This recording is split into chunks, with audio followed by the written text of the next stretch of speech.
Hello everyone, আজকে আমরা class হইল গিয়া যে ভারতের বিভিন্ন রাজ্যের মধ্যে যে জলসমূহ আছে, যেটা ওয়েটল্যান্ড যেটা বলা হয়, এই ওয়েটল্যান্ড কোন কোন রাজ্যের মধ্যে আছে সেটা এই লোকেশন ওয়াইজ আমি এই মানচিত্রের মধ্যে লিখে রেখেছি।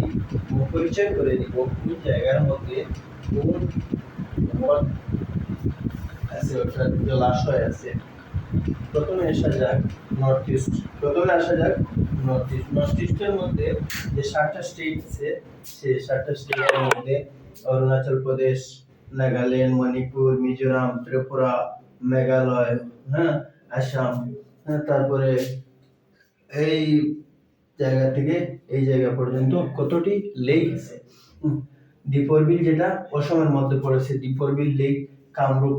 হ্যাঁ, নেক্সট হলো কি লোকটাক লেক, যেটা মণিপুর পড়েছে। লোকটাক লেক যেটা মণিপুরের মধ্যে পড়েছে।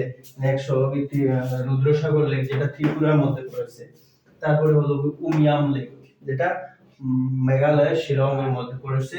তারপরে হলো কি ওড়িশা হলো চিলিকা লেক উড়িষ্যা, যেটা হলো কি ফ্রেশ সল্টেস্ট ওয়াটার লেক, সবচেয়ে বেশি সল্টেস্ট। তারপরে হলো কলেরু লেক অন্ধ্রপ্রদেশ, হ্যাঁ, পুলিকট কলেরু, এই জায়গা অন্ধ্রপ্রদেশ পড়েছে, এই জায়গায় অন্ধ্রপ্রদেশ পড়েছে, এখানে কলেরু লেক পড়েছে, এখানে পুলিকট লেক এই অন্ধ্রপ্রদেশের মধ্যে।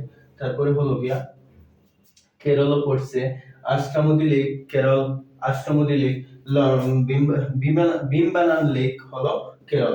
তারপর Lonar lake Maharashtra, MD Maharashtra, MA Maharashtra. তারপরে মধ্যপ্রদেশ কি ভূস্তাল লেক মধ্যপ্রদেশ, এখানে হলো মধ্যপ্রদেশ, এই জায়গার মধ্যে ভূস্তাল লেক আছে।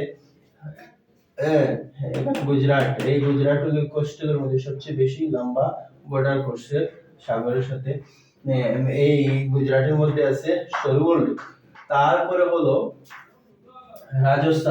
রাজস্থান হলো সল্টেস্ট লেক, যেটা হলো সাম্বার লেক। এখানে জম্মু কাশ্মীর হলো ডাল lake, Wular lake, fresh water lake, এখানে ফ্রেশ ওয়াটার লেক অর্থাৎ পরিষ্কার যেটা জল থাকে এটার মধ্যে, এটা হয় ফ্রেশ ওয়াটার লেক। উত্তরাখণ্ড পড়ছে নৈনিতাল লেক পড়ছে উত্তরাখণ্ড, এই জায়গায় উত্তরাখণ্ড পড়ছে। হ্যাঁ, উত্তর ভারতের যতগুলো জায়গা আছে সবকটি স্টেটের মধ্যে বেশিরভাগ লেকই দেখা যায়। আমি এইখানের মধ্যে যতটি লিখেছি এটা গুরুত্বপূর্ণ কয়েকটি লিখেছি, আর অনেক কিছু আছে।